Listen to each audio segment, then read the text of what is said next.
antes del derramamiento del Espíritu Santo hubo una preparación. Esa gente estaba orando, esa gente estaba clamando, esa gente estaba unida en humildad. No había eso de que yo soy más que vos. No había eso de, uy, pecador, ¿qué estás haciendo aquí? No deberías de estar aquí.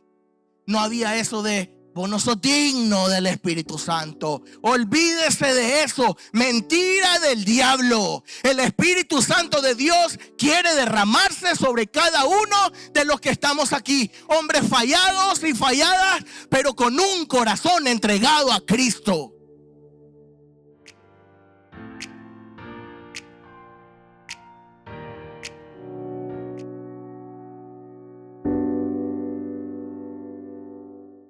Como le dije, hoy celebramos Pentecostés.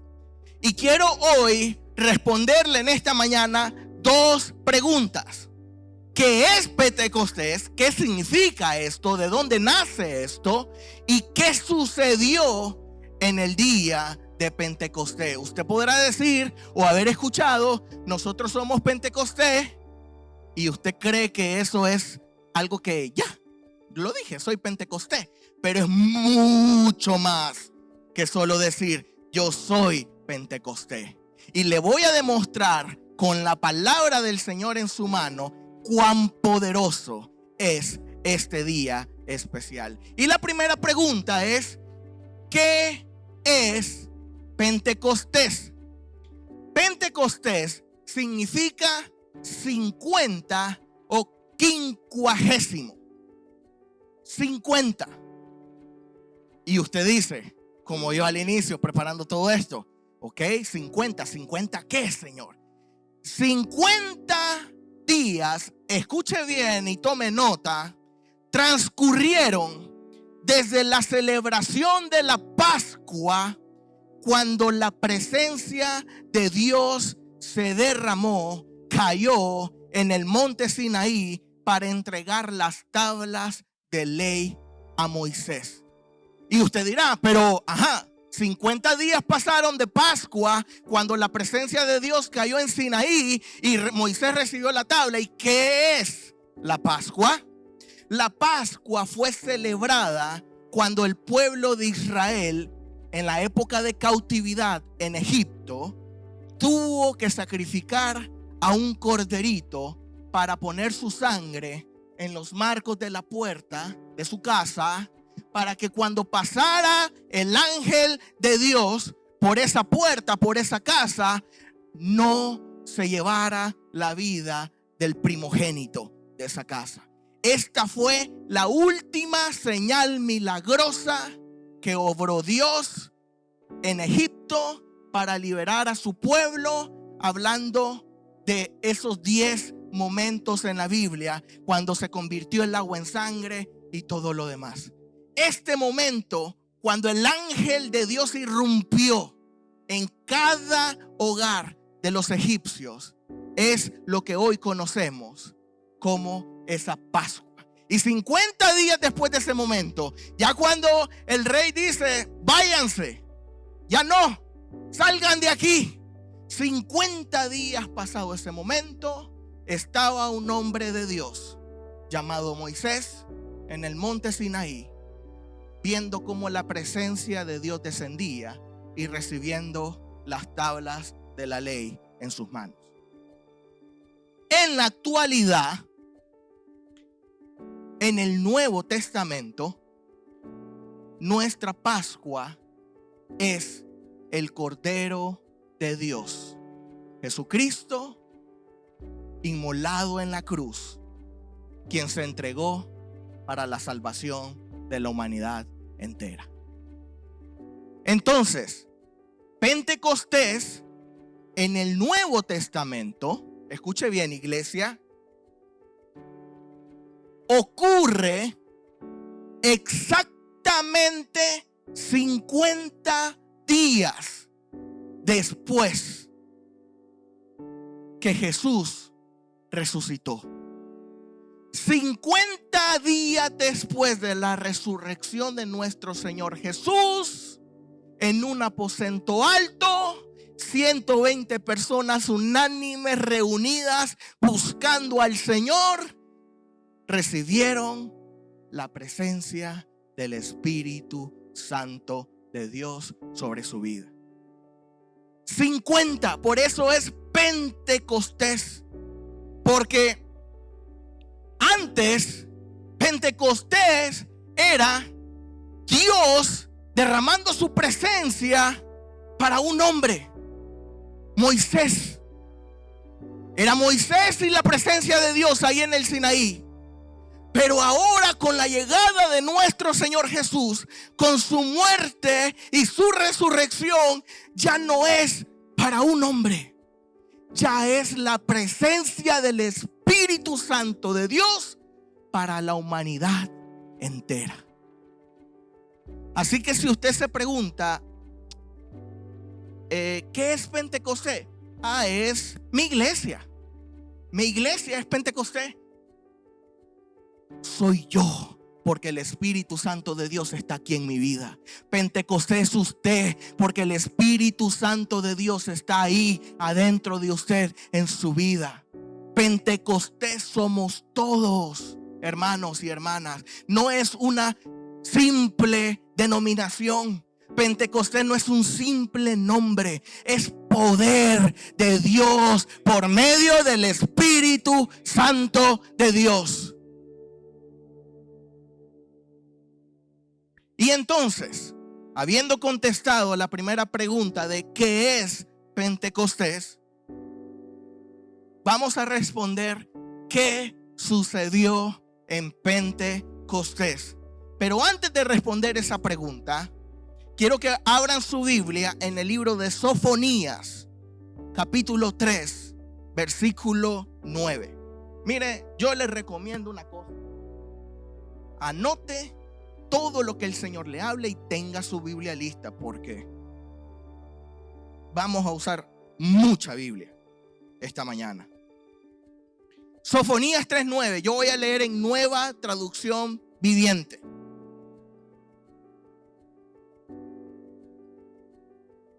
Pero usted puede leer la versión que tenga. Entonces purificaré. ¿Qué va a purificar? ¿Qué va a purificar? Va a purificar el lenguaje de todos los pueblos, para que todos juntos puedan adorar al Señor. Mire, iglesias, Sofonías, el profeta Sofonías ya explicaba que con la llegada del Mesías, el Señor nos daría una lengua pura, una lengua nueva, una lengua celestial para adorarlo, para invocarlo y para exaltar el nombre del gran yo soy. Purificaré el lenguaje. Y este lenguaje único, escuche bien esto, este lenguaje único ya la humanidad lo tenía y lo perdió. Y usted podrá decir, ¿cómo que lo teníamos y lo perdimos? Génesis 11, anótelo. No lo voy a leer porque es grande, pero Génesis 11 relata la historia de una torre gigante, la torre de Babel. Y dice la Biblia que cuando estaban construyendo esa torre, la gente hablaba uno solo. Pero si no es porque vamos a hacerlo grande y que llegue hasta el cielo y hasta allá, mira. Si no es por un corazón engrandecido, el Señor desde el cielo no hubiera dicho, a estos hay que confundirle la lengua y hay que confundirlos. Esa torre nunca se llegó a culminar. ¿Sabe por qué? Porque el adorar a Dios, el buscar a Dios, las cosas que Dios hace en su iglesia, en su casa, no es para vanagloria nuestra iglesia. Nunca. Mire, ni se le ocurra. Es todo lo que ocurre en nuestra vida. Desde que usted se levanta hasta que se va a acostar. Lo bueno, lo malo, para la gloria y la honra del Señor. Pero Sofonías profetizó: vamos a volver a tener un lenguaje único, un lenguaje purificado. ¿Y saben por qué es un lenguaje puro, querida iglesia? Porque cada idioma en todo el mundo, alemán, chino, mandarín, español, italiano, inglés y todo lo demás que usted sepa hablar.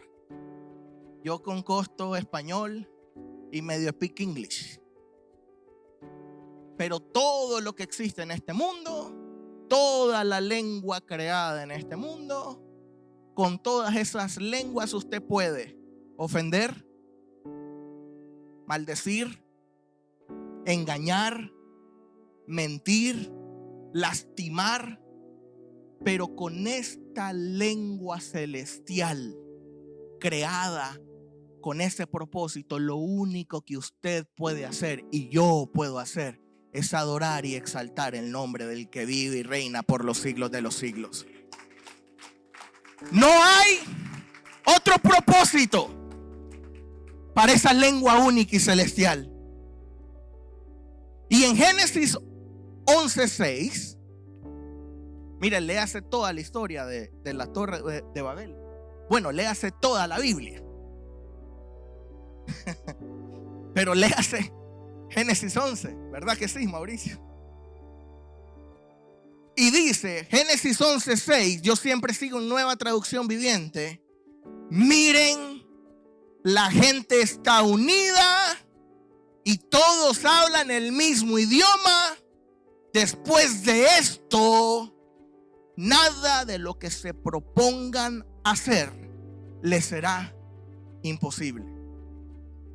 Y esto me impactó a mí en gran manera. ¿Saben por qué? Porque no hay nada que pueda detener al cuerpo de Cristo unido al Padre Celestial. No hay nada que pueda hacer el mundo cuando el Espíritu Santo de Dios habita en mí. Y cuando yo estoy unido al Padre por medio de Jesucristo. Y cuando la iglesia entera se une con unidad, en unanimidad, sin división, sin contienda. Eso es poderoso, porque la Biblia dice que ni las puertas del infierno pueden prevalecer sobre la iglesia. Y esto es poderoso porque dice: nada de lo que se propongan hacer les será imposible. Y por una cosa, porque la gente está unida. Mire, voy a aprovechar para decirle esto. No se deje usar por el enemigo para causar división. Ni en la iglesia, ni en su casa, ni en su familia, ni en ningún lado. Porque si es usted del Señor es usado para unir. Pero si es usted usado por el enemigo, usted lo único que quiere hacer es dividir, destruir y desbaratar por completo la obra del Señor. No se deje usar. Y pudiéramos hablar mucho de eso con el típico: y te voy a decir algo, pero solo para que oremos por ese hermano inconverso. Mire, ay Señor, ore usted en su intimidad por ese hermano. ¿Qué le parece? Busque un pastor si ese hermano necesita alguna ayuda especial. Pero no sea instrumento del enemigo. Es tan fácil. Dice la Biblia que el enemigo no usa puertas grandes. Una abertura, sí.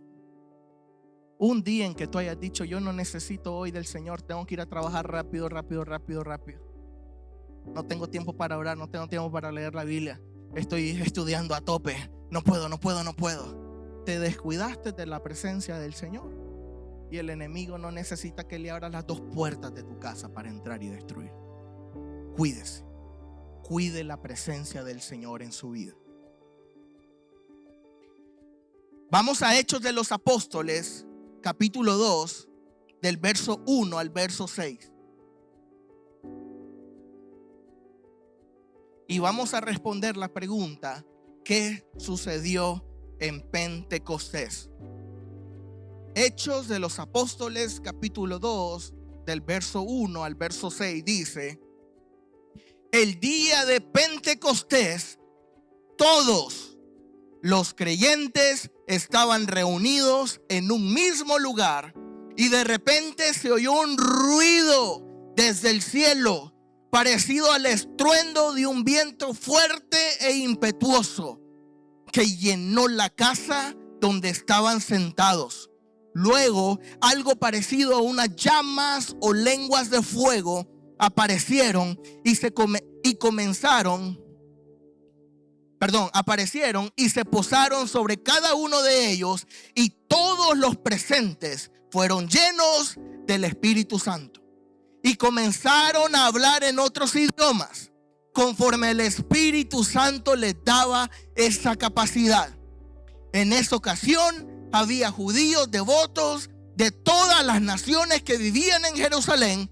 Cuando oyeron el fuerte ruido, todos llegaron corriendo y quedaron desconcertados al escuchar sus propios idiomas hablados por los creyentes. Cuando el Espíritu Santo de Dios llega a su vida, querida iglesia, es evidente. Usted comienza a dar frutos del Espíritu Santo. No se pasa desapercibido. No es aquello de ¿será o no será? ¿Estará ahí o no estará ahí? Se nota. De hecho, usted no tiene ni que preguntar. Se ve. Y cuando el Espíritu Santo de Dios se posó en el aposento alto sobre esta gente, fuego del Espíritu Santo cayó sobre 120 que estaban reunidos. Y usted podrá decir: eso fue solo con los 120 que estaban ahí. Eso ya no es conmigo. Mire, vamos a desmontar la mentira más grande de Satanás en la iglesia en la actualidad. El Espíritu Santo de Dios quiere llenarte, quiere rebosar tu copa y quiere darte de su poder derramado en tu vida. Y se lo voy a demostrar con la Biblia. Entonces, ¿qué lecciones podemos obtener de Pentecostés? Rápidamente. Número 1. Pentecostés revela el cumplimiento de una promesa. Juan capítulo 14, del versículo 16 al 17.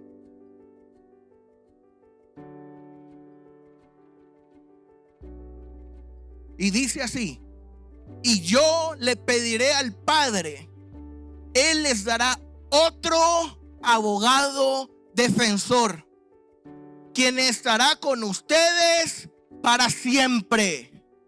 Me refiero al Espíritu Santo, quien guía a toda la verdad. El mundo no puede recibirlo. ¿Por qué? Porque no lo busca. Iglesia, usted ha podido quizás en algún momento decir: ya el Espíritu Santo de Dios y ese poder no apliquen en estos tiempos. Aplica. Búsquelo y va a ver. Búsquelo de día, de tarde y de noche. Búsquelo en su intimidad, en oración, en adoración, y va a ver cómo si es el Espíritu Santo de Dios real y poderoso. Pero dice: no lo conocen porque no lo buscan, ni lo reconoce. Pero ustedes sí lo conocen, porque ahora Él vive en ustedes y después estará en ustedes. Esa es una promesa que se cumple el día de Pentecostés. Y la segunda es, vaya conmigo rápido al libro de Joel, capítulo 2.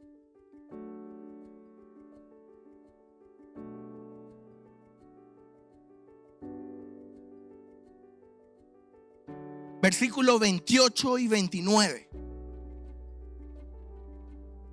Mire cómo estaba la promesa en el Nuevo, en Juan, y mire lo que dice Joel capítulo 2. Ay, ay, ay. Entonces, después de hacer todas estas cosas, derramaré mi espíritu sobre toda. No dice sobre algunos. No dice sobre un grupo selecto de gente especial. Dice sobre todos. La diferencia, querida iglesia, es que no todos anhelamos y buscamos su presencia. Y en esta casa les pedimos a ustedes y cada uno de corazón, busque la presencia del Espíritu Santo de Dios en sus casas, en sus trabajos, en sus escuelas, universidades, donde usted se mueva. Busque la presencia del Espíritu Santo de Dios. ¿Saben que es una de las cosas que preocupa muchas veces? Creer que el servicio del domingo o del miércoles reemplaza la búsqueda activa del Espíritu Santo de Dios en nuestros hogares. Y es ahí en nuestros hogares donde se tienen que construir los altares de intimidad con sus hijos, sus esposos, con todos los que viven en esa casa. Tenemos que aprender a construir altares de intimidad para buscar la presencia del Espíritu Santo de Dios. Esto que está pasando acá no es sustituto de lo que debería estar pasando todos los días en su casa. Nunca lo va a hacer, porque el Espíritu Santo de Dios dice que está en usted y en mí. O sea que si yo voy a mi casa, el Espíritu Santo de Dios no se quedó en la iglesia. El Espíritu Santo de Dios fue a mi casa, porque yo estoy ahí. Si el Espíritu Santo de Dios va al trabajo, el Espíritu Santo de Dios no se queda en su casa, va con usted al trabajo. Y es donde usted vaya que el Espíritu Santo de Dios tiene que tener ese momento de intimidad. Y con esto que dice Joel, concluimos una cosa: Dios nunca se olvida de ninguna promesa. Él dijo que nos iba a dar el Espíritu Santo y el Espíritu Santo llegó. Número 2, lecciones que podemos aprender del Pentecostés. El Espíritu Santo de Dios viene donde hay unidad. Hechos capítulo 2 verso 1 en otra versión dice: todos unánimes juntos estaban en el aposento alto. Antes del derramamiento del Espíritu Santo hubo una preparación. Esa gente estaba orando, esa gente estaba clamando, esa gente estaba unida en humildad. No había eso de que yo soy más que vos. No había eso de, uy, pecador, ¿qué estás haciendo aquí? No deberías de estar aquí.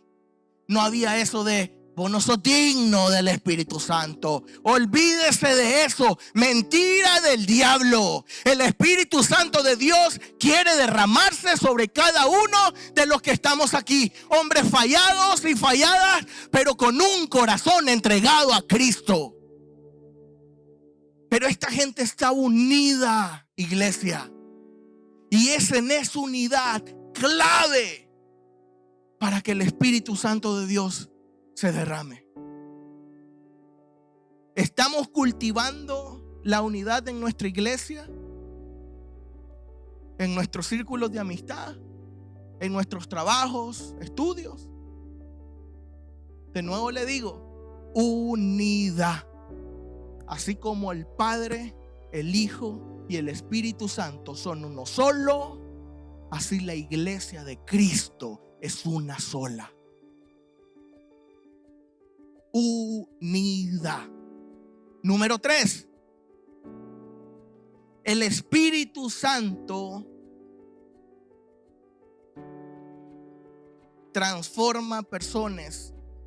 el Espíritu Santo transforma a personas comunes en testigos valientes. Mire, vaya conmigo al libro de Hechos, capítulo 2, versículos 14 y 15. Si usted lee ese pasaje bíblico, usted se va a dar cuenta que el hombre que negó a Jesús, llamado Pedro, el que le dijo a Jesús: yo voy a morir a la cárcel que me mande, lo que sea que tenga que pasar por ti, yo lo hago. Ese hombre que estaba tan comprometido, cuando llega el momento y le dice: shh, Peter, tú estabas con Jesús. Y Pedro: no. Jesús, déjame ver. No. Pedro, tú estás. Ese mismo brother que lo negó y que lloró amargamente por haberlo negado, ese mismo hombre fallado se levanta delante de una multitud y comienza a predicar el mensaje de salvación y esperanza.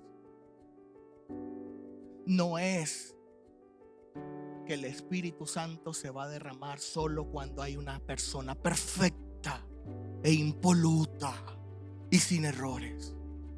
El Espíritu Santo de Dios se va a derramar sobre una vida rendida por completo a Cristo. Mire, un montón de errores tenemos usted y yo. Lo dije en un mensaje que prediqué con anterioridad. Todos los que estamos aquí somos hombres y mujeres fallados, pero tenemos una cosa en común: hemos decidido rendir nuestras vidas a Cristo. Entonces no piense y no deje que el enemigo lo bombardee con esa mentira de tenés que caminar en nubes para que el Espíritu Santo. No. Busque su presencia, busque a Jesús y va a ver cómo el Espíritu Santo lo va a guiar. Número 4. Pentecostés marca el nacimiento de una iglesia con poder. Hechos capítulo 2, versículo 41 dice: y se añadieron aquel día como 3,000 personas. No se trata de tener o de decir qué servicio tan emotivo en la iglesia. No se trata de decir que gritó en el predicador, se sintió el poder. No se trata de decir que miércoles más especial. Se trata de que la iglesia crezca. Se trata de que la iglesia crezca. Y querida iglesia, otra mentira del enemigo es que nos ha metido en nuestras cabezas que la iglesia crece en la iglesia nada más. La iglesia no crece en la iglesia nada más, porque esto es una cuestión física, pero usted y yo somos la iglesia de Cristo. La iglesia va a crecer donde usted, como representante de Jesús, se siente al lado de alguien y le diga: tengo un mensaje importante y especial para ti, Jesús. La iglesia va a crecer en su barrio. La iglesia va a crecer en su casa, con su hijo, con su esposo. La iglesia va a crecer en su universidad. La iglesia va a crecer donde hay un hombre y una mujer empoderada por el Espíritu Santo de Dios, que no tenga miedo a decir: Cristo te ama. Ese es el crecimiento de la iglesia. Donde sea que usted esté, sea la iglesia de Cristo. Y como quinto y último punto, quiero que vaya a su Biblia al libro de Hechos de los Apóstoles, capítulo 2, versículo 37 al 39. Y el quinto punto es, ¿se acuerda que yo le dije al inicio, pero eso del Espíritu Santo y Pentecostés fue hace ya, hermano Alan? Y eso no aplica en la actualidad. Mire cómo le vamos a dar en la cara al enemigo hoy. Sí, mire. ¡Pah! Hechos capítulo 2, versículos 37 al 39.